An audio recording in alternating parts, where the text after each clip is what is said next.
They say that in the middle of every difficulty lies opportunity. But when hardship arrives, it doesn't come dressed as a gift. It comes dressed in pain, in shame, and in questions without answers. To Udoka, it felt like the end of his journey. It was a damp Monday morning in Enugu. The sky was heavy with clouds, and the streets glistened with puddles from the night's rain. Udoka had barely settled at his desk in the small bank branch where he worked as a cashier when his manager called him in. The office smelled faintly of old files and freshly brewed coffee. Papers were stacked high, and the silence between them was louder than any noise. The manager cleared his throat, avoided Udoka's eyes, and pushed a brown envelope across the table. The words came out slow, heavy. "The bank is downsizing. Your name is on the list." Udoka's chest tightened. He picked up the envelope, but it felt heavier than a bag of cement. Walking out of the bank that morning, he felt the drizzle on his face like tiny needles. Keika horns blared in the distance, but to him, the world was quiet. Strangely quiet. Every step on the wet pavement echoed with one thought. What do I do now? Days bled into weeks, each one heavier than the last. From sunrise to sunset, Udoka roamed the city with a worn-out folder tucked under his arm, filled with neatly printed CVs. The Enugu sun beat down on him mercilessly, soaking his shirt with sweat as he moved from one office gate to another. Security men often waved him away. Sometimes he was granted an interview, but the same rehearsed response always came. "We will get back to you." They never did. His little savings vanished quickly.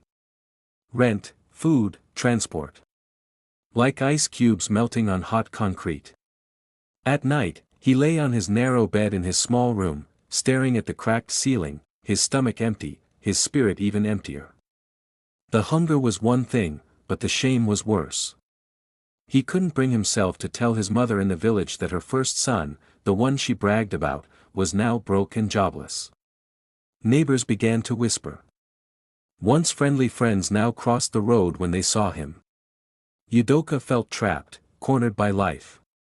One blistering afternoon, drained and hopeless, he collapsed on a wooden bench beneath the shade of a mango tree near Ogbite Market. The scent of suya drifted in the air.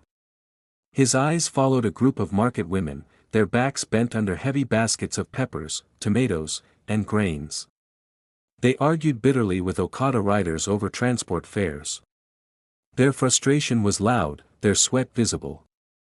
Without thinking, Udoka jumped up and offered to help. He lifted one woman's load onto his shoulders, carrying it across the dusty street. His shirt clung to his body with sweat, but he pressed on. When he dropped the basket, the woman looked at him closely, a smile spreading across her tired face. "Young man," she said warmly, "if you had a wheelbarrow, you would make plenty money here. We need people like you." Her words were simple, but to Udoka, they pierced the fog of despair. A seed of possibility, tiny but powerful, had been planted in his heart that day. Udoka swallowed his pride and went to borrow an old rusty wheelbarrow from a friend. Its handles were rough, the paint long faded, and one wheel squeaked with every push. Still, it was better than nothing. On his first day in the market, he pushed loads for different women. Bags of gari, baskets of tomatoes, sacks of rice. By evening, his shirt clung to his skin with sweat, and his palms were sore from the rough wood, but when he counted his money under a dim lantern at home, it came to 700 naira. It wasn't much, but it was honest, and it kept him from sleeping hungry. The second day, he worked harder, running between traders, carrying heavier loads, ignoring the ache in his back. That night, he held 1,200 naira in his hands. By the end of the week, he realized that, for the first time in months, he was making more than he ever thought possible. But the whispers soon followed. Some people pointed at him and laughed. "See banker, now pushing barrow. Truly, he has no shame at all." Others shook their heads, pitying him. Udoka ignored them. He kept pushing. Weeks rolled into months, and with every careful saving, he built a new dream. He bought his own wheelbarrow. Shiny, sturdy, and easier to push. Then another. Then 3. Eventually, when demand grew, he started renting them out to other young men who wanted to work. By the end of the year, Yudoka stood tall in that same market where people once mocked him. He now owned 10 wheelbarrows and ran a small logistics service, moving goods for traders daily. What had begun as humiliation had quietly grown into the seed of opportunity, and Yudoka was living proof of it. Yudoka didn't stop at wheelbarrows. He was a man who observed closely, and he noticed something others ignored. Traders often complained bitterly about how difficult and expensive it was to transport their bulk goods from Ogbite market in Enugu to neighboring towns like Nsukka, Awka, and Abakaliki. Customers would haggle over transport fees, and sometimes traders lost profits simply because their goods arrived late. Yudoka saved every naira he earned from his wheelbarrow rentals. He denied himself new clothes, ate gari more times than he cared to admit, and avoided wasteful spending. Month after month, he tucked his savings into an old iron box under his bed until he had enough.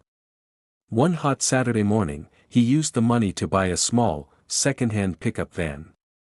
Paint chipped, engine noisy, but strong enough to carry loads. That single van changed everything. At first, the market women were skeptical. But after he delivered Madame Stella's baskets of tomatoes safely to Nsukka and brought them earlier than her competitors, they started to trust him. Soon, traders were lining up to book Yudoka's van. Word spread quickly. That banker who was sacked is now running a transport business. He's really serious, he doesn't joke with work. People who once pitied him or mocked his fall from the banking hall began pointing at him with admiration.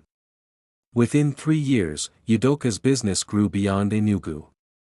He reinvested his profits, bought more trucks, and employed young men who, like him, had once wandered the streets jobless. His small logistics company became a lifeline for market women, farmers, and small businesses across southeastern Nigeria. The day he drove home with his first brand new truck, neighbors poured into the street, clapping and hailing him. His mother, who had once wept silently at night over his misfortune, broke down in tears again. This time tears of pride, when he surprised her with a freshly built bungalow in their village. Yudoka often thought back to his banking job. If he had not been sacked, he would have remained in an office, shuffling papers and counting other people's money. Now, he was not only creating wealth for himself but also providing opportunities for others. What began as humiliation had transformed into a destiny he never imagined. Life, as it often does, tested Yudoka in ways he never expected. The day he lost his banking job, it felt as though everything he had built, his comfort, his dignity, even the respect of friends, was torn away in a single stroke. But looking back now, he understood something deeper. Sometimes life strips you down, not to destroy you, but to redirect you. Yudoka's journey proved that difficulties are not final stops, they are crossroads disguised as problems.